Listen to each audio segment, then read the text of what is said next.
예, 문재인 대통령의 입 박수현 대변인이 오늘 청와대를 떠납니다. 문재인 대통령에 대해서 누구보다 이제 옆에서 지켜봐온 잘 아는 사람이고 그전에는 안희정 지사 캠프에서 함께 했었던 안희정맨이기도 합니다. 그래서 질문거리가 참 더 많습니다. 아예 스튜디오로 저희가 초대를 했습니다. 박수현 청와대 대변인 어서 오십시오. 네, 안녕하십니까. 좋은 하루 되시기 바랍니다. 역시 대변인이시라서 안녕하십니까 해서 안 끝나고 좋은 하루 되십시오. 오늘 입고 오신 이 양복은 여름 양복입니까? 겨울 양복입니까? 제가 양복을 2벌 받았거든요. 네. 네, 이건 겨울 양복입니다. 잘 알려진 대로 조국 수석이 저를 불러서 이제 양복을 좀 사라며 네. 금일봉을 준 사연 언론을 통해 알려져 있고요. 네. 알려지지 않은 양복이 하나 더 있는데 이것도 전부 다 김영란법에 좀 저촉이 되는지를 전부 다 검토를 해서 받은 건데 택배로 청와대로 배달이 되어온 겨울 양복 한 벌입니다. 자, 이 얘기는 여러분 무슨 얘기인지 궁금하시죠? 잠시 후에 양복 이야기 좀 듣기로 하고 우선 오늘 퇴임식 몇 시 하십니까? 예, 뭐 예정대로 저에게 주어진 마지막 대변인의 임무해서 오늘 그 대통령께 마지막 티타임 회의를 하게 돼 있는데 마지막 회의까지 그렇습니다. 거기 가서 제가 마지막 보고 업무를 마치고 그리고 퇴임을 하게 됩니다. 예. 예. 그 몇 시쯤이 오후 되시나요? 아닙니다. 오전 중에 합니다. 예. 와, 진짜 생방송 끝나고 바로 퇴임. 바로 그렇습니다. 예. 대변인 직함을 쓰는 어떻게 보면 마지막 인터뷰가 되겠네요. 그렇습니다. 좀 영광입니다. 라디오 출연 자체가 스튜디오 출연이 처음입니다. 처음이자 예, 마지막에 오늘 되는. 그렇습니다. 대변인 청와대 명찰 떼고 자연인으로 내일부터 돌아가십니다. 네. 시원하십니까? 섭섭하십니까? 아빠 좋아 엄마 좋아 이런 질문 같은데요. 시원하기도 하고 섭섭하기도 한. 시원섭섭. 통상 그렇지 않습니까? 아빠도 좋고 엄마도 좋고. 그런데 솔직한 심정으로 말씀을 드리면 예. 청와대 대변인이 워낙 경무이기 때문에 섭섭하기보다는 시원한 느낌 이것이 더 강합니다. 이건 굉장히 솔직한 말씀이실 그렇습니다. 거예요.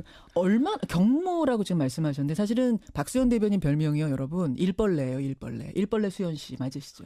뭐 그렇게들 저를 붙여주시는데 우리 그 국민들 그리고 또 우리 김현정 뉴스 청취자들께서는 문재인 대통령이 일을 그렇게 많이 시키냐 이렇게 하실 수 있는데 예. 그게 아니라 대변인은 기자들을 상대로 일을 예. 하기 때문에 기자님들이 그렇게 저를 많이 일을 시켰습니다. 전화가 하루에 몇 통이 나와요, 대변인? 예, 통상적으로 아침 새벽 5시 반부터 제가 회의에 들어가는 7시 반까지 2시간 동안 대변인이 거의 모든 언론사의 모든 기자님들로부터 전화를 받게 되는데 평균 보니까 한 50통 정도를 아침에 그 시간에 일단 받아야 됩니다. 아침 딱 그 두 시간에 그렇습니다. 50통이 와요? 네네. 다 보고해야 되는 거예요? 그렇습니다.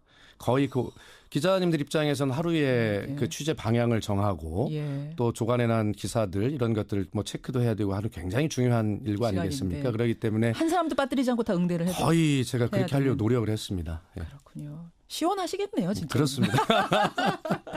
예, 일벌레 수현 씨. 그러면 하루에 몇 시간이나 근무하시는 거예요? 퇴근하고 나서도 하시는 제가 통상적으로 누가 그런 얘기를 많이 물어보는데 24시간 중에 20시간을 근무하는 게 대변인이다 이렇게 답변을 하고 하는데요. 뭐 설사 뭐 숙소 집에 들어가 있어도 기자님들 전화는 항상 오기 때문에 그렇죠. 예, 그 정도 일은 한 것 같습니다. 그렇죠. 그렇죠. 예, 박수현 대변인. 청와대 막상 떠나면 누가 제일 보고 싶을 것 같으세요? 제일 보고 싶은 사람 2사람이 있겠죠. 우선 누굽니까? 첫 번째는 물론 대통령님이 그리울 것 같습니다. 그리고 또 한 분은 당연히 기자님들이십니다. 여기서 또 왜 기자들 때문에 고생하셨다면서. 그러니까 그러면서 이제 늘 기자님들과 또 정도 들고 그 내일부터 아마 아침에 전화 소리가 환청으로 들릴 것 같은 이런 느낌이. 예. 하여튼 굉장히 우리 기자님들 언론과 정도 많이 들고 또 싸우면서 정든다고 하지 않습니까? 싸우면서 정드는. 예, 그럴 것 같습니다. 조국 민정수석도 저는 좀 기억에 나실 것 보고 싶으실 것 같아요. 아까 그 양복 얘기. 양복이요? 무슨 일인지 여러분 아까 궁금하시다고 지금 문자가 들어오는데 네. 뭐냐면 우리 박수현 대변인이 날이 쌀쌀해졌는데도 계속 여름 양복만 입고 오는 겁니다. 청와대 사람들이 저분은 양복 살 시간이 없으신 건가 왜 그런가 하고 봤더니 왜 그러셨던 거예요? 일단 왜 그러셨던 거예요? 일단 뭐 어디 그런 제가 무슨 옷을 입고 있는지를 신경 쓸 겨를 자체가 없었고요. 예, 그렇습니다. 그래서 이제 또 지금까지 또 그렇게 거의 살아왔던 것 같습니다. 사실은. 옷 따위는 신경 안 쓰시고. 그래서 대변인실에서 십시일반 돈을 모아가지고 10만 원대 겨울 코트를 하나 선물을 했다면서요. 그렇습니다. 예. 그런데 그게 이제 김영란법에 이게 되는 거냐 안 되는 거냐 아랫사람이 선물하는 거 이게 이제 뭐 얘기가 좀 되니까 네. 조국 수석이 어느 날 부른 거예요. 네. 윗사람이 아랫사람한테 주는 거는 괜찮다고 하니 이걸로 겨울 양복 하나 하십시오. 이러면서. 예. 어쨌든 뭐 그런 논란이 있었는데 예. 그래서 이제 국민권익위에서 여러 가지 이제 뭐 확인도 받고 이런 와중이었고 이 공직기강이라고 하는 게 굉장히 엄한 청와대 아니겠습니까? 예. 그런 와중에 있었고 민정수석이 전화를 받으면 누구나 가슴이 덜컥할 겁니다. 그런데 더구나 저는 그런 국민권익위의 확인 과정에 있었기 때문에 와 이거 정말 큰일 났다. 그래서 부르는 건 그 코트 때문에 부르는 거구나. 그렇게 생각하고 이제 조국 수석이 대변인실로 내려오겠다 이렇게 이야기를 하길래 어떻게 상관이 내려오십니까? 제가 올라가겠습니다. 이렇게 짧은 시간 올라가는 동안 만감이 교차하더군요. 무엇을 물을까? 근데 갔더니 조국 수석이 자리에 앉아 있지 않고 방에 서서 막 서성거리고 있는 겁니다. 그래서 제가 진짜 큰일이구나. 안절부절. 그 코트가 문제구나. 그래서 제가 먼저 책상에 앉고 수석님 자리에 차분하게 앉으셔서 하실 말씀 하시죠. 저는 이제 각오돼 있습니다. 뭐 이런 뜻이 생각이었는데 우리 조국 수석이 평소에 들고 다니는 수첩을 저한테 주시면서 열어보라고 하는 겁니다. 근데 그 수첩을 이렇게 열어보니 거기에 봉투가 들어 있었는데 거기에 이제 금일봉이 있었고 조국 수석은 저에게 여름 양복이 웬 말이냐 그러면서 이걸로 별건 아니지만 어쨌든 양복 한 벌을 꼭 사 입었으면 좋겠다. 이런 일화입니다. 이게 왜 일화가 화제가 됐냐면은 청와대 참모진 재산 공개가 있었어요. 그랬는데 유일하게 마이너스 재산 마이너스 6천. 제가 유일합니까? 유일합니다. 모르셨어요? 분발하셔야 돼요. 열심히 버셔야 돼요. 마이너스 6,400의 주인공이어서 이 일화가 있었어요. 네, 그렇습니다. 먼저 질문 드렸고. 자, 청와대의 문재인 정부 청와대의 첫 대변인으로 보낸 8개월 가장 긴장했던 순간을 꼽자면 어떤 거? 아무래도 문재인 정부의 첫 해 작년은 우리 국민들께서 느끼시겠지만 북한 핵과 미사일을 도발로 인한 한반도의 긴장, 뭐 그로 인한 어떤 우리나라를 둘러싼 어떤 외교 문제 이런 것들 때 굉장히 긴박하고 손에 땀이 나죠. 그렇죠. 그래 특별하게 기억에 남는 것은 그날은 통상 미국 측에서 정상 통화를 하자라고 연락이 왔는데 트럼프와 문 그렇습니다. 대통령. 그런데 저희만 하는 것이 아니라 바로 1시간 뒤에 이어서 일본 아베와 수상과도 통화가 잡혀 있다는 겁니다. 그렇습니다. 그럴 때 통상 그런 시스템이 아니거든요. 그렇기 때문에 이거는 양국의 무엇인가 동시에 할 얘기가 있다라고 하는 이런 느낌을 가질 수밖에 없었습니다.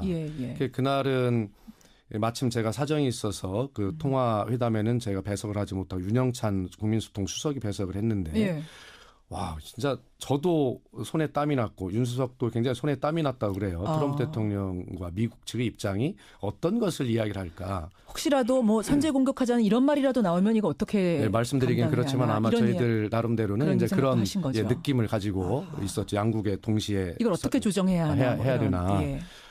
어쨌든 특별한 케이스입니다만 전반적으로 그런 북한 핵과 미사일의 위기, 도발 이런 상황 속에서 그렇게 됐는데 어쨌든 지금 와서 돌이켜 보면 그 미국 측이나 일본 측 국제사회에 우리 대한민국의 일관된 원칙 뭐 이런 것들에 대해서 문재인 대통령이 어떤 철학을 가지고 그렇게 쭉 설명을 일관되게 해왔기 때문에 이제는 미국도 일본도 그렇게 대한민국 입장에 대해서 충분하게 이해하고 신뢰가 쌓인 그런 과정이 오히려 역설적으로 되었다라고 말씀드릴 수 있습니다. 그 순간이 기억나시죠? 그렇습니다. 문재인 대통령 리더십은 어떤 옆에서 지켜봐온 문 대통령의 리더십 한마디로 말하면 뭡니까? 경청하되 결단이 빠르다. 뭐 이렇게 저는 말씀을 드리고 싶은데요. 그래요. 결단이 빨라요? 통상적으로 우리가 그렇지 않을 거라고 생각하지 않습니까? 경청이라는 건 많이들 뭐 주변인들 말씀하셔서 알고 있는데 빨라요 결단도? 굉장히 실용적입니다. 우리 참모들이 대통령에 대해서 한마디로 정리하는 건 실용적인 분. 이건 뭐 이견이 없습니다. 예를 들어서 한 일화를 설명을 드리면 조금 아까 북한 핵미사일 도발 말씀을 드렸습니다만 그때 왜 사드 잔여기 4기를 배치를 바로 하지 않습니까?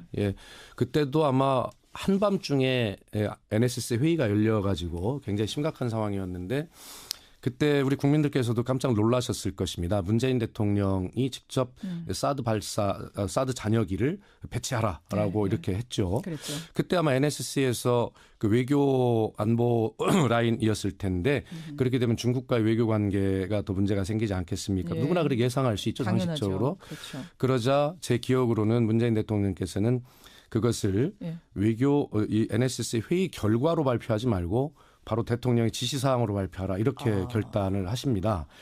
통상 문재인 대통령을 선한 리더십 이렇게 이야기를 하는데 선한 리더십은 바로 이제 다른 사람의 말을 경청하는 이런 부분에 작용이 될 것이고요. 그러면서도 사드를 그렇게 배치 결정을 하신 것은 아마 새롭게 개혁 추진들을 해야 될 일이 많은데 그런 것들로 인해서 국론이 분열되고 어떤 통합의 동력을 상실할까라고 하는 그런 실용적 판단을 했기 때문에 본인의 결정으로 하신 이런 모습들로 특별하게 기억에 남습니다. 다 놀라셨군요. 참모들이. 너무 놀랐죠. 지시사항으로 하라라고 그냥 그렇습니다. 신속하게 떨어졌을 그렇습니다. 때. 예. 그때가. 자, 여기까지는 일단 잠깐만요. 여기까지 진행한 후에 문자 반응을 좀 보겠습니다. 청취자 박희천님. 박 대변인님. 양복 선물 한번 해드리고 싶네요. 좀 사 입으세요 좀. 예, 알겠습니다. 김현기님, 장기영님 등등 많은 분들이 수고 많으셨다. 예, 감사합니다. 응원의 문자들 보내주고 계시는데 여기까지가 이제 화기애애였다면 불편한 질문 몇 가지 좀 드리겠습니다. 예. 사실은요, 저 1부에서 2부 넘어가는 그 시간 동안 박수현 대변인께서 저한테 뭐라 그러셨냐면은 예리한 질문 기대하겠습니다 이러셨잖아요. 우리 김현정 뉴스가 원래 예리하기로 유명하지 않습니까? 괜찮으시겠어요? 예. 예, 불편한 질문 첫 번째입니다. 어제요, 자유한국당의 김성태 원내대표가 국회 교섭단체 연설하면서 문정부를 향해서 뭐라고 얘기했는지 아시죠? 이미지 쇼통만 하지 말고 국정 운영의 진정성을 보여주기 바란다. 각종 사건 사고 일어날 때마다 재발 방지 후속 대책 언급은 하지만 지금 뭐가 나아졌느냐? 보수 정달 괴멸만을 꿈꿔왔던 게 이 정부다. 어떻게 생각하세요? 답변 주시죠. 예, 김성태 자유한국당 원내대표님으로서는 당연히 하실 말씀을 하셨네요. 그런데 그것이 다른 인터뷰나 이런 곳에서 하신 말씀이 아니라 그런 어떤 국회 대표 연설을 통해서 하셨다는 것은 좀 적절치 않다라고 이렇게 말씀을 드리고 싶고요. 왜 거기서 하는 게 적절치 않습니까? 예. 뭐 그것은 어떤 그 국민을 향한 큰 메시지 또 이런 것들을 이제 말씀하셔야 될 텐데 물론 남의 비판을 통해서 자기 이야기를 하는 방법도 있겠죠. 그래서 저는 이렇게 말씀드리고 싶습니다. 대통령의 메시지는 정부의 메시지는 글 속에 말 속에도 있을 수 있지만 어떤 대통령의 일정을 통해서 그의 발걸음이 어디를 가느냐에도 메시지가 담겨 있다고 생각합니다. 대통령이 낮고 소외된 곳을 간다. 사건 사고 많은 곳을 간다. 이것은 당연히 대통령께서 국민을 위로하고 희망을 주고 우리 손을 잡고 함께 다시 잘해보자라고 하는 그러한 어떤 호소 아니겠습니까? 행동으로 하는 메시지다. 그렇습니다. 예, 그것을 쇼통이다라고 한다면 문재인 정부는 얼마든지 소통을 더 할 각오가 돼 있다. 해야 된다 이렇게 생각하고요. 예, 자유한국당 김성태 원내대표님도 제가 19대 국회의원 때 같이 상임위도 해보고 잘 아시는 분인데요. 누구보다도 진심을 많이 가지신 분입니다. 그리고 본인께서도 과거에 노동운동을 통해서 소외되고 어려운 사람들을 많이 했지 않습니까? 그럼요. 대변자 아닙니까? 예, 김성태 원내대표님 자유한국당도 진심 어린 소통을 하시기 바랍니다. 자유한국당도 그게 우리가 하는 게 그 쇼통이라면 그거 쇼통 좀 하십시오. 그렇습니다. 예. 야, 김성태 의원이 뭐라고 답할지 굉장히 궁금해지는데. 기대됩니다. 첫 번째 잘 빠져나가셨어요. 그러면 두 번째 불편한 질문 가겠습니다. 문재인 대통령 지지율이 최근에 50%대까지 떨어졌던 적이 있습니다. 그렇습니다. 지난해 70%, 80% 하던 것에서 50% 뭐 후반대긴 하지만 거길 쳤다는 건 어쨌든 이거는 충격받을 만한 일이었을 것 같은데 일단 그때 분위기는 어땠어요, 청와대? 굉장히 진지했죠. 뭐 충격은 아니고요. 저희가 초반에 그 대통령의 지지율이 사실 너무 고공행진을 하는 것은 저희들에게 좋은 요소가 아니라 굉장히 부담되는 요소였습니다. 왜요? 잘 나오면 좋은 거 아닙니까? 그런데 언젠가는 지지율은 조정기를 거치게 돼 있고요. 그것을 이제 바라보는 국민이나 언론은 지지율이 하락, 폭락 뭐 이렇게 되면서 안정적인 분위기를 좀 흔들 가능성이 있기 때문에 항상 좋은 날만 있을 수는 그렇습니다. 없는데. 예. 그러나 이번에 지지율이 떨어졌던 문제는 이번에 다시 이제 반등을 하고 있습니다만 저희는 굉장히 저희에게 행운이다 이렇게 생각을 합니다. 행운이요? 왜 그러냐면 왜요? 지지율의 하락이 어떤 이념적 갈등이나 이런 것들이 아니라 저희가 분석하기는 예를 들어 20, 30대의 어떤 가상화폐의 문제 그다음에 평창올림픽을 통한 단일팀 문제 구성 문제 뭐 이런 것들이 정책적 요소, 민생적 요소 뭐 이런 것인데요. 여기 이 과정에서 저희는 소위 20, 30대 또 세대별 계층별 이런 어떤 정확한 정책이 얼마나 그렇게 세밀하게 설계가 돼야 되는지를 정말 반성하게 되는 그런 계기가 됐습니다. 저는 당연히 단일팀만 해도요. 예. 평화올림픽이라고 하는 이 거대한 목표 예. 속에 조금 우리가 손해보는 뭐가 있더라도 예. 우리 국민은 위대한 국민은 그런 것들 충분히 수용하고 이해하실 것이다라고 그런 생각을 했던 것이죠. 지레짐작하셨던 그렇습니다. 그러니까 단일팀에 대해서 우리 예전에 리분이 그럼요. 현정화 예. 단일팀 다 좋아했잖아.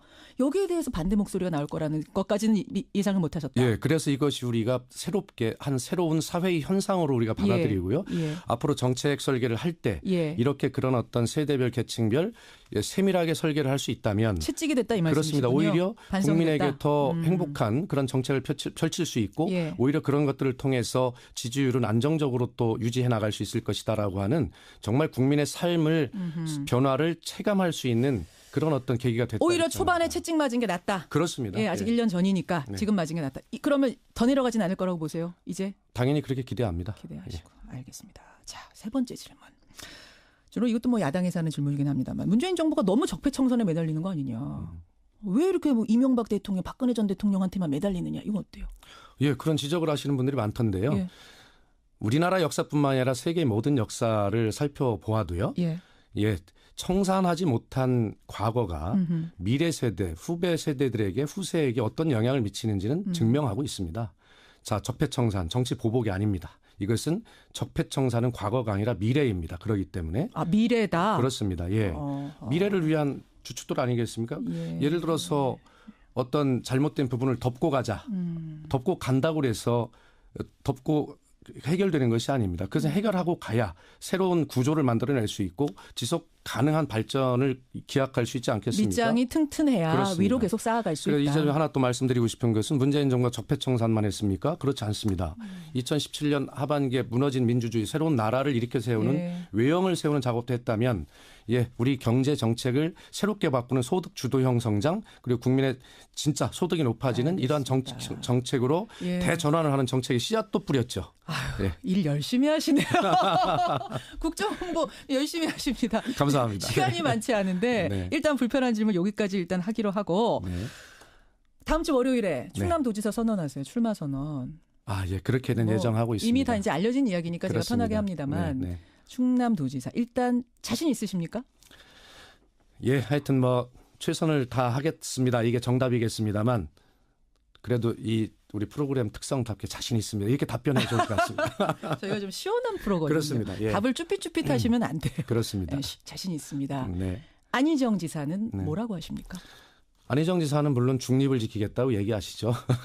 그러나 저 역시 제가 안희정 지사의 뭐 친구이고 동료이고 동지이고 최측근이다 이런 용어들로 이제 분류가 되고 지난 경선 때만 해도 안희정 후보의 경선 후보의 대변인 아니었습니까? 예, 그런 제가 이런 여러 가지 행보를 할 때는 안희정 지사와 충분한 교감이 있었을 것으로 생각이 되시지 않습니까? 당연히 그렇죠. 예, 하셨죠. 그렇습니다. 뭐 오랜 동지이기도 하시니까 그렇습니다. 당연히 상의를 하셨을 거 아니에요. 그렇습니다. 그때 뭐라고 조언하시던가. 그러니까 동지로서 뭐라고 조언하시던가. 예. 그래서 어쨌든 뭐 청와대 대변인이라고 하는 직책도 사실은 안희정 지사가 추천을 한 것으로 알려져 있지 않습니까? 그때는 뭐라고 하면서 알려져 있지 않습니까는 뭡니까?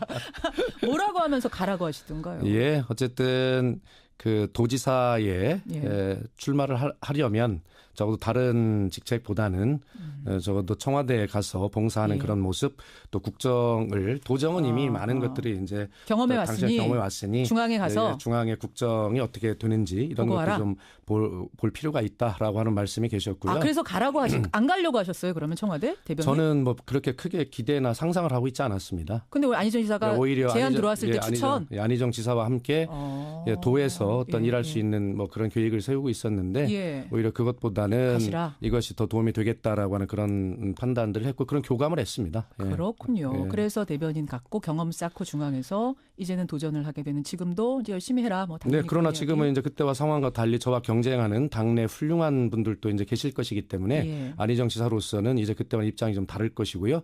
뭐 정확하게 경선 관리나 선거 과정에서 중립을 잘 지키실 것으로는 믿습니다. 그러나 마음은 이렇게 저를 좀 보실 수 있지 않겠습니까? 마음은 저를 향할 것이라고 믿으면서 가시겠다는 거죠. 그렇습니다. 예, 뭐 후보들이 그렇게 생각하실 수 그렇습니다. 있죠. 자유한국당에서는요, 이완구 전 총리, 이분 당연히 충청의 맹주였던 분입니다. 뭐 성완종 리스트 겪으면서 우여곡절이 있었습니다만 이분이 출마 가능성 제기되고 있습니다. 어떻게 생각하세요? 경선 이제 통과하신다면 당내 네. 경선? 아니 뭐 이완구 총리께서 지혜와 경륜을 두루 갖추신 분이시고요. 예. 또 충남도지사도 이미 하셨습니다. 예. 그렇기 때문에 그거에 걸맞는 판단을 하시지 않겠나 이렇게 생각합니다. 걸맞는 판단 어떤 판단이요?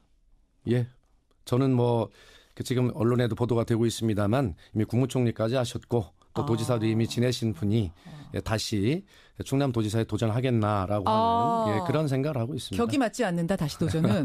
야, 그렇게 여기에 대해서 또 이완구 전 총리 뭐라고 하실지 모르겠습니다만 일단 안지사의 다음 행보는 뭐라고 보세요? 안지사는 이제 불출마 선언했습니다. 지방선거 안 나겠다. 불출마 선언까지만 하고 그 다음 행보에 대해서는 얘기한 게 없습니다.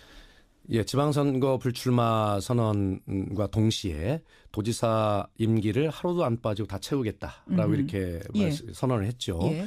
제가 안희정 지사에게 드렸던 이야기는 항상 민주주의 가치 또 새로운 원칙을 말하는 안희정답게 우리 국민들 도민들이 도지사에게 위임했던 그 권한 이것들을 하루도 빠지지 않고 그대로 이행하는 것 이것이 바로 민주주의자다운 그런 원칙을 지켜가는 안희정의 모습이고 국민은 그런 모습을 기억하실 것이다. 지금 속도가 좀 늦더라도 그런 원칙을 지켜나가는 모습으로 국민에게 사랑받고 신뢰받았으면 좋겠다. 이런 제안을 했는데 뭐 그대로 한 것 같습니다. 아니 그러니까 앞으로 이분이 당대표에 나가셔야 된다. 뭐 이런 얘기도 있고 아니다. 재보궐 가서 그 국회의원으로서 경험을 쌓고 그다음 대선 가는 게 좋다. 여러 가지 얘기들이 있거든요. 조언을 하신다. 마치 안 지사가 조언하셨듯이 조언해 주신다면. 예. 그러나 재보궐선거 국회의원에 나가시는 것은요. 이미 도지사 임기를 채우는 것과 충돌이 됩니다.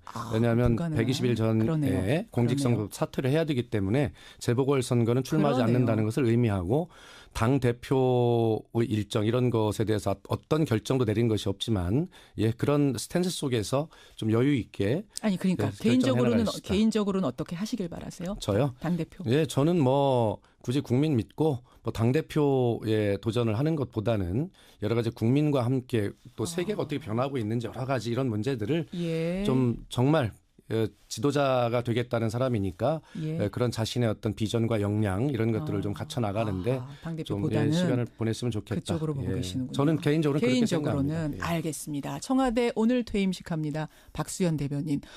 우리 잠깐 얘기한 것 같은데 시간이 많이 갔어요. 그렇습니까? 이제 퇴임식 몇 시간 앞두고 오늘 처음이자 마지막 라디오 출연 인터뷰. 우리 청취자들께 굉장히 많은 분들이 전국에서 듣고 계세요.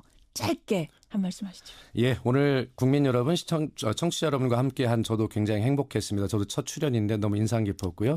국민 여러분, 우리 행복한 대한민국을 위해서 정말 새로운 생각 서로 배려하고 격려하면서 그래 손잡고 앞으로 나아가는 그런 따뜻한 나라 되었으면 좋겠습니다. 저도 최선을 다하겠습니다. 예, 오늘 귀한 시간 내주셔서 감사드리고요. 오늘 우시면 안 돼요, 퇴임식에서. 왜 웁니까? 시원한데? 시원한데. 여기까지 인사드리죠. 고맙습니다. 네, 감사합니다. 청와대 박수현 대변인. 사건 사고 일어날 때마다 재발 방지 후속 대책 언급은 하지만 지금 뭐가 나아졌느냐. 보수 정달 괴멸만을 꿈꿔왔던 게 이 정부다. 어떻게 생각하세요? 답변 주시죠. 예, 김성태 자유한국당 원내대표님으로서는 당연히 하실 말씀을 하셨네요.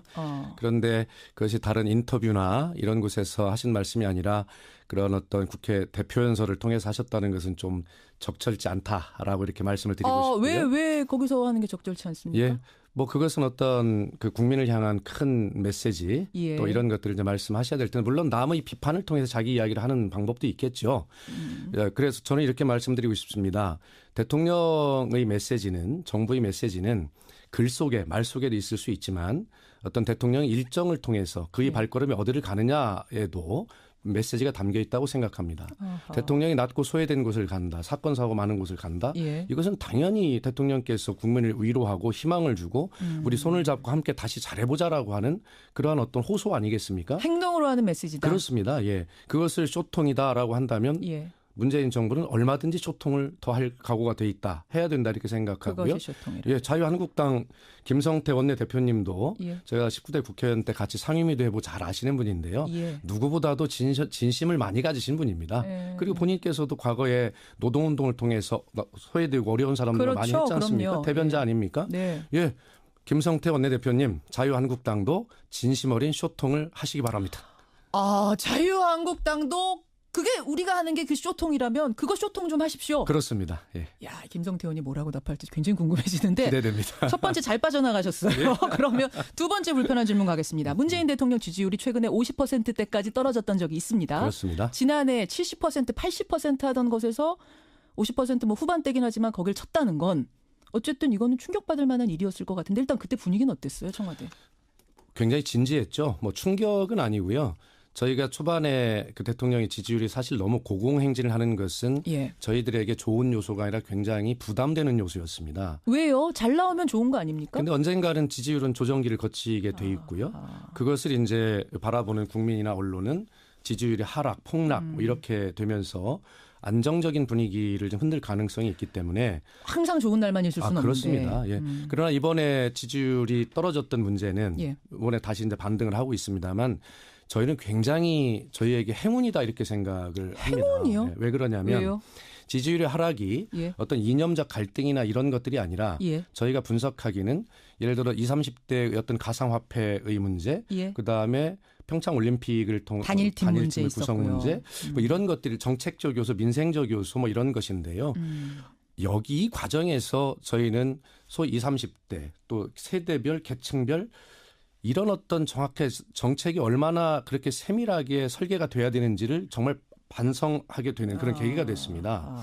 저는 당연히 단일팀만 해도요. 예. 평화올림픽이라고 하는 이 거대한 목표 예. 속에 조금 우리가 손해보는 뭐가 있더라도 예. 우리 국민은 위대한 국민은 그런 것들 충분히 수용하고 이해하실 것이다라고 그런 생각을 했던 것이죠. 지레짐작하셨던 그렇습니다. 단일팀에 대해서 우리 예전에 리분이 그럼요. 현정화 예. 단일팀 다 좋아했잖아. 여기에 대해서 반대 목소리가 나올 거라는 것까지는 예상을 못하셨다. 예, 그래서 이것이 우리가 새롭게 한 새로운 사회의 현상으로 우리가 받아들이고요. 예. 앞으로 정책 설계를 할 때 예. 이렇게 그런 어떤 세대별 계층별 세밀하게 설계를 할 수 있다면 채찍이 됐다 이 그렇습니다. 말씀이시군요. 오히려 반성이 국민에게 됐다. 더 행복한 그런 정책을 펼칠 수 있고 예. 오히려 그런 것들을 통해서 지지율은 안정적으로 또 유지해 나갈 수 있을 것이다라고 하는 게 있다라고 예. 하는 이런 느낌을 가질 수밖에 없었습니다. 예. 그날은 마침 제가 사정이 있어서 그 통화 회담에는 제가 배석을 하지 못하고 윤영찬 국민소통 수석이 배석을 했는데 예. 와 진짜 저도 손에 땀이 났고 윤수석도 굉장히 손에 땀이 났다고 그래요. 트럼프 대통령과 미국 측의 입장이 어떤 것을 이야기를 할까. 혹시라도 뭐 선제 공격하자는 이런 말이라도 나오면 이거 어떻게 네, 말씀드리긴 그렇지만 아마 저희들 나름대로는 이제 그런 느낌을 가지고 있었죠. 양국에 동시에 이걸 어떻게 조정해야 하나 해야 되나. 예. 어쨌든 특별한 케이스입니다만 전반적으로 그런 북한 핵과 미사일의 위기, 도발 이런 상황 속에서 그렇게 됐는데 어쨌든 지금 와서 돌이켜보면 예. 그 미국 측이나 일본 측 국제사회에 우리 대한민국의 일관된 원칙 뭐 이런 것들에 대해서 문재인 대통령이 어떤 철학을 가지고 그렇게 쭉 설명을 일관되게 해왔기 때문에 이제는 미국도 일본도 그렇게 대한민국 입장에 대해서 충분하게 이해하고 신뢰가 쌓인 그런 과정이 오히려 역설적으로 되었다라고 말씀드릴 수 있습니다. 그 순간이 기억나시죠? 그렇습니다. 문재인 대통령 리더십은 어떤 옆에서 지켜봐온 문 대통령의 리더십 한마디로 말하면 뭡니까? 예, 경청하되 결단이 빠르다. 뭐 이렇게 저는 말씀을 드리고 싶은데요. 그래요. 결단이 빨라요? 통상적으로 우리가 그렇지 않을 거라고 생각하지 않습니까? 경청이라는 건 많이들 뭐 주변인들 말씀하셔서 알고 있는데 네. 빨라요 결단도? 굉장히 실용적입니다. 우리参모들이 대통령에 대해서 한마디로 정리하는 건 실용적인 분. 이건 뭐 이견이 없습니다. 예를 들어서 한 일화를 설명을 드리면 조금 아까 북한 핵미사일 도발 말씀을 드렸습니다만 그때 왜 사드 잔여기 4기를 배치를 바로 하지 않습니까? 예. 그때도 아마 한밤중에 NSC 회의가 열려가지고 굉장히 심각한 상황이었는데 그때 우리 국민들께서도 깜짝 놀라셨을 것입니다. 문재인 대통령이 직접 사드 잔여기를 배치하라라고 이렇게 했죠. 그랬죠. 그때 아마 NSC에서 그 외교 안보 라인이었을 텐데 그렇게 되면 중국과의 외교 관계가 더 문제가 생기지 않겠습니까? 누구나 그렇게 예상할 수 있죠. 당연하죠. 상식적으로. 그렇죠. 그러자 제 기억으로는 문재인 대통령께서는 그것을 예. 이 NSC 회의 결과로 발표하지 말고 바로 대통령의 지시사항으로 발표하라 이렇게 결단을 하십니다. 그러니까 통상 문재인 대통령을 선한 리더십 이렇게 이야기를 하는데 예, 선한 리더십은 바로 이제 다른 사람의 말을 경청하는 이런 부분에 작용이 될 것이고요. 그러면서도 사드를 그렇게 배치 결정을 하신 것은 아마 새롭게 개혁 추진들을 해야 될 일이 많은데 그런 것들로 인해서 국론이 분열되고 어떤 통합의 동력을 상실할까라고 하는 그런 실용적 판단을 했기 때문에 본인의 결정으로 하신 이런 모습들로 특별하게 기억이 남습니다. 다 놀라셨군요, 참모들이. 너무 놀랐죠. 지시사항으로 하라라고 그냥 그렇습니다. 신속하게 떨어졌을 그렇습니다. 때. 예. 그래요. 그때가.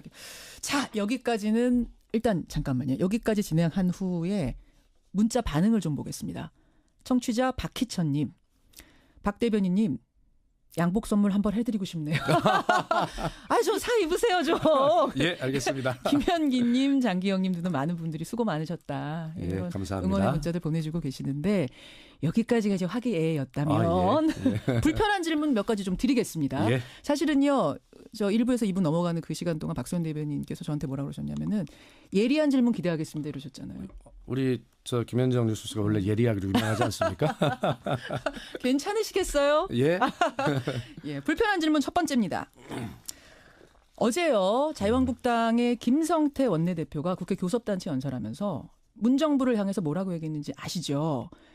이미지 쇼통만 하지 말고 국정 운영의 진정성을 보여주기 바란다. 각종 정말 국민의 삶을 변화를 체감할 수 있는 그런 어떤 계기가 됐다. 오히려 초반에 채찍 맞은 게 낫다. 그렇습니다. 예, 아직 1년 전이니까 네. 지금 맞은 게 낫다. 그러면 더 내려가진 않을 거라고 보세요. 이제 당연히 그렇게 기대합니다. 기대하시고 알겠습니다. 자, 세 번째 질문.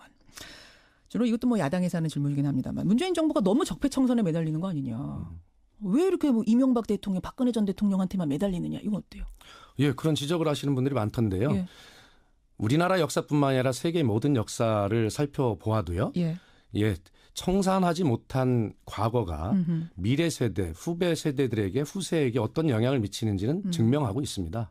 자, 적폐청산, 정치 보복이 아닙니다. 이것은 적폐청산은 과거가 아니라 미래입니다. 그렇기 때문에 미래다. 그렇습니다. 예, 미래를 위한 주춧돌 아니겠습니까? 예를 들어서 어떤 잘못된 부분을 덮고 가자, 덮고 간다고 해서 덮고 해결되는 것이 아닙니다. 그래서 해결하고 가야 새로운 구조를 만들어낼 수 있고 지속 가능한 발전을 기약할 수 있지 않겠습니까? 밑장이 튼튼해야 그렇습니다. 위로 계속 쌓아갈 수 있다. 이 점에 하나 또 말씀드리고 싶은 것은 문재인 정부가 적폐청산만 했습니까? 그렇지 않습니다. 2017년 하반기에 무너진 민주주의 새로운 나라를 일으켜 세우는 외형을 세우는 작업도 했다면 우리 경제 정책을 새롭게 바꾸는 소득 주도형 성장 그리고 국민의 진짜 소득이 높아지는 이러한 정책으로 대전환을 하는 정책의 씨앗도 뿌렸죠. 아유, 일 열심히 하시네요. 국정홍보 열심히 하십니다. 감사합니다. 시간이 많지 않은데 일단 불편한 질문 여기까지 일단 하기로 하고 다음 주 월요일에 충남도지사 선언하세요. 출마 선언. 그렇게는 예정하고 있습니다. 이미 다 이제 알려진 이야기니까 그렇습니다. 제가 편하게 합니다만 충남도지사 일단 자신 있으십니까? 예, 하여튼 뭐 최선을 다하겠습니다. 이게 정답이겠습니다만 그래도 우리 프로그램 특성답게 자신 있습니다. 이렇게 답변해 좋을 것 같습니다. 저희가 좀 시원한 프로거든요. 그렇습니다. 예. 답을 쭈삣쭈삣 하시면 안 돼요. 그렇습니다. 자신 있습니다. 네. 안희정 지사는 뭐라고 하십니까? 안희정 지사는 물론 중립을 지키겠다고 얘기하시죠. 그러나 저 역시 제가 안희정 지사의 뭐 친구이고 동료이고 동지이고 최측근이다 이런 용어들로 이제 분류가 되고 지난 경선 때만 해도 안희정 후보의 경선 후보의 대변인 아니었습니까? 그런 제가 이런 여러 가지 행보를 할 때는 안희정 지사와 충분한 교감이 있었을 것으로 생각이 되시지 않습니까? 당연히 그렇죠. 하셨죠. 그렇습니다. 오랜 동지이기도 하시니까 그렇습니다. 당연히 상의를 하셨을 거 아니에요. 그렇습니다. 그때 뭐라고 조언하시던가. 그러니까 동지로서 뭐라고 조언하시던가. 그래서 어쨌든 뭐 청와대 대변인이라고 하는 직책도 사실은 안희정 지사가 추천을 한 것으로 알려져 있지 않습니까? 그때는 뭐라고 하면서 알려져 있지 않습니까는 뭡니까? 뭐라고 하면서 가라고 하시던가요? 어쨌든 그 도지사에 출마를 하려면 적어도 다른 직책보다는 적어도 청와대에 가서 봉사하는 예. 그런 모습, 또 도정은 이미 많은 것들이 이제 경험해 당시에 왔으니 중앙에 가서 중앙의 국정이 어떻게 되는지 이런 것도 좀 볼 필요가 있다라고 하는 말씀이 계셨고요. 그래서 가라고 안 가려고 하셨어요? 그러면 청와대 대변인? 저는 뭐 그렇게 크게 기대나 상상을 하고 있지 않았습니다. 근데 왜 안희정 지사가 오히려 제안 들어왔을 때 추천? 안희정 지사와 함께 도에서 어떤 일할 수 있는 뭐 그런 계획을 세우고 있었는데 오히려 그것보다는 가시라. 이것이 더 도움이 되겠다라고 하는 그런 판단들을 했고 그런 교감을 했습니다. 그렇군요. 그래서 대변인 갖고 경험 쌓고 중앙에서 이제는 도전을 하게 되는 지금도 이제 열심히 해라. 뭐 네, 그러나 지금은 이제 그때와 상황과 달리 저와 경쟁하는 당내 훌륭한 분들도 이제 계실 것이기 때문에 안희정 지사로서는 이제 그때와 입장이 좀 다를 것이고요. 뭐 정확하게 문재인 대통령의 이 박수현 대변인이 오늘 청와대를 떠납니다. 문재인 대통령에 대해서 누구보다 이제 옆에서 지켜봐온 잘 아는 사람이고 그전에는 안희정 지사 캠프에서 함께 했었던 안희정맨이기도 합니다.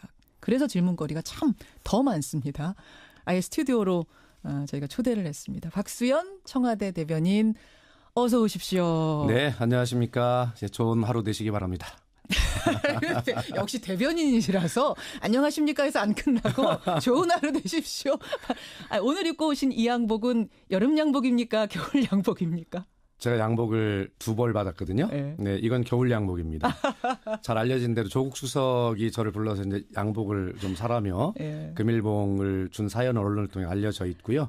알려지지 않은 양복이 하나 더 있는데 이것도 전부 다 김영란법에 좀 저촉이 되는지를 전부 다 검토를 해서 받은 건데 택배로 청와대로 배달이 되어온 겨울 양복 한 벌입니다. 자, 이 얘기는 여러분 무슨 얘기인지 궁금하시죠? 잠시 후에 양복 이야기 좀 듣기로 하고 우선 오늘 퇴임식 몇 시 하십니까? 뭐 예정대로 저에게 주어진 마지막 대변인의 임무해서 오늘 그 대통령께 마지막 티타임 회의를 하게 돼 있는데 마지막 회의까지 그렇습니다. 거기 가서 제가 마지막 보고 업무를 마치고 그리고 퇴임을 하게 됩니다. 그 몇 시쯤이 오후 되시나요? 아닙니다. 오전 중에 합니다. 와, 진짜 생방송 끝나고 바로 퇴임. 바로 그렇습니다. 대변인 직함을 쓰는 어떻게 보면은 마지막 인터뷰가 되겠네요. 그렇습니다. 좀 라디오 출연 자체가 이렇게 스튜디오 출연이 처음입니다. 처음이자 마지막이 오늘 되는. 그렇습니다. 대변인 청와대 명찰 떼고 자연인으로 내일부터 돌아가십니다. 네. 시원하십니까? 섭섭하십니까? 아빠 좋아 엄마 좋아 이런 질문 같은데요. 시원하기도 하고 섭섭하기도 한.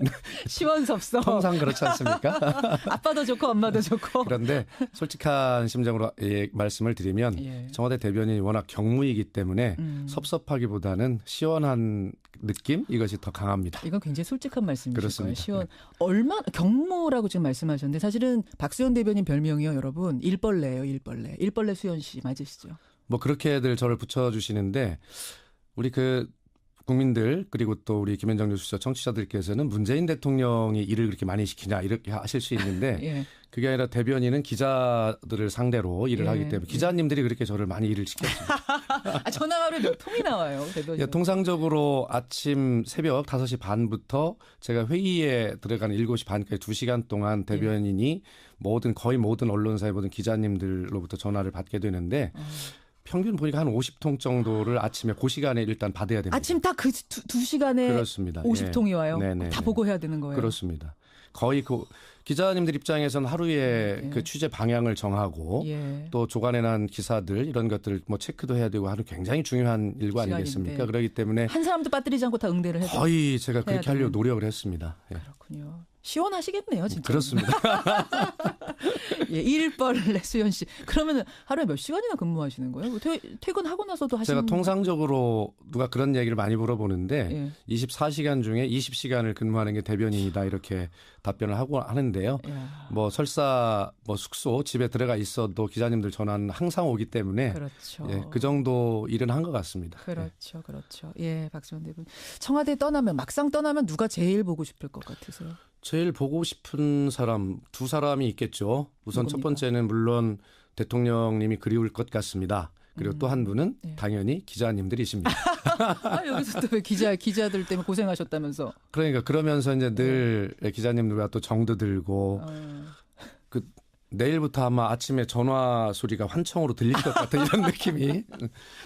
예. 하여튼 굉장히 우리 기자님들 언론과 정도 많이 들고 또 싸우면서 정든다고 하지 않습니까? 싸우면서 정드는. 예, 그럴 것 같습니다. 아, 조국 민정수석도 저는 좀 기억에 나실 것 보고 싶으실 것 같아요. 아까 그 양복 얘기. 아, 양복이요? 무슨 일인지 여러분 아까 궁금하시다고 지금 문자가 들어오는데 네. 뭐냐면 우리 박수현 대변인이 그러니까 날이 쌀쌀해졌는데도 계속 여름 양복만 입고 오는 겁니다. 청와대 사람들이 저분은 양복 살 시간이 없으신 건가 왜 그런가 하고 봤더니 왜 그러셨던 거예요? 일단 왜 그러셨던 거예요? 아니 일단 뭐 어디 그런 제가 무슨 옷을 입고 있는지를 신경 쓸 겨를 자체가 없었고요. 예, 그렇습니다. 그래서 이제 또 지금까지 또 그렇게 거의 살아왔던 것 같습니다. 사실은. 옷 따위는 신경 안 쓰시고. 그래서 대변인실에서 십시일반 돈을 모아가지고 10만 원대 겨울 코트를 하나 선물을 했다면서요. 그렇습니다. 예. 근데 그게 이제 김영란법에 이게 되는 거냐 안 되는 거냐 아랫사람이 선물하는 거 이게 이제 뭐 얘기가 좀 되니까 네. 조국 수석이 어느 날 부른 거예요. 네. 윗사람이 아랫사람한테 주는 거는 괜찮다고 하니 이걸로 겨울 양복 하나 하십시오. 이러면서. 예. 어쨌든 뭐 그런 논란이 있었는데 그래서 이제 국민권익위에서 여러 가지 이제 뭐 확인도 받고 이런 와중이었고 이 공직기강이라고 하는 게 굉장히 엄한 청와대 아니겠습니까? 그런 와중에 있었고 민정수석의 전화를 받으면 누구나 가슴이 덜컥할 겁니다. 그런데 더구나 저는 그런 국민권익위의 확인 과정에 있었기 때문에 와 이거 정말 큰일 났다. 그래서 부르는 건 그 코트 때문에 부르는 거구나. 그렇게 생각하고 이제 조국 수석이 대변인실로 내려오겠다 이렇게 이야기를 하길래 어떻게 상관이 내려오십니까? 제가 올라가겠습니다. 이렇게 짧은 시간 올라가는 동안 만감이 교차하더군요. 무엇을 물을까? 근데 갔더니 조국 수석이 자리에 앉아있지 않고 방에 서서 막 서성거리고 있는 겁니다. 그래서 제가 진짜 큰일이구나. 안절부절. 안절부절인데. 그 코트가 문제구나. 그래서 제가 먼저 책상에 앉고 수석님 자리에 차분하게 앉으셔서 하실 말씀 하시죠. 저는 이제 각오돼 있습니다. 뭐 이런 뜻이 생각이었는데 우리 조국 수석이 평소에 들고 다니는 수첩을 저한테 주시면서 열어보라고 하는 겁니다. 근데 그 수첩을 이렇게 열어보니 거기에 봉투가 들어 있었는데 거기에 이제 금일봉이 있었고 조국 수석은 저에게 여름 양복이 웬 말이냐 그러면서 이걸로 별건 아니지만 어쨌든 양복 한 벌을 꼭 사 입었으면 좋겠다. 이런 일화입니다. 이게 왜 일화가 화제가 됐냐면은 청와대 참모진 재산 공개가 있었어요. 그랬는데 유일하게 마이너스 재산, 마이너스 6천. 제가 유일합니까? 유일합니다. 모르셨어요? 분발하셔야 돼요. 열심히 버셔야 돼요. 마이너스 6,400의 주인공이어서 이 일화가 있었어요. 네, 제가 그렇습니다. 먼저 질문 드렸고. 자, 청와대의 문재인 정부 청와대의 첫 대변인으로 보낸 8개월. 가장 긴장했던 순간을 꼽자면 어떤 거? 아무래도 문재인 정부의 첫 해 작년은 우리 국민들께서 느끼시겠지만 북한 핵과 미사일을 도발로 인한 한반도의 긴장, 뭐 그로 인한 어떤 우리나라를 둘러싼 어떤 외교 문제 이런 것들 때 굉장히 긴박하고 손에 땀이 나죠. 그렇죠. 그래 특별하게 기억에 남는 것은 그날은 통상 미국 측에서 정상 통화를 하자라고 연락이 왔는데 트럼프와 문 그렇습니다. 대통령. 그런데 저희만 하는 것이 아니라 바로 1시간 뒤에 이어서 일본 아베와 수상과도 통화가 잡혀 있다는 겁니다. 아베 총리와도. 그렇습니다. 그럴 때 통상 그런 시스템이 아니거든요. 그렇기 때문에 이거는 양국의 무엇인가 동시에 할 얘기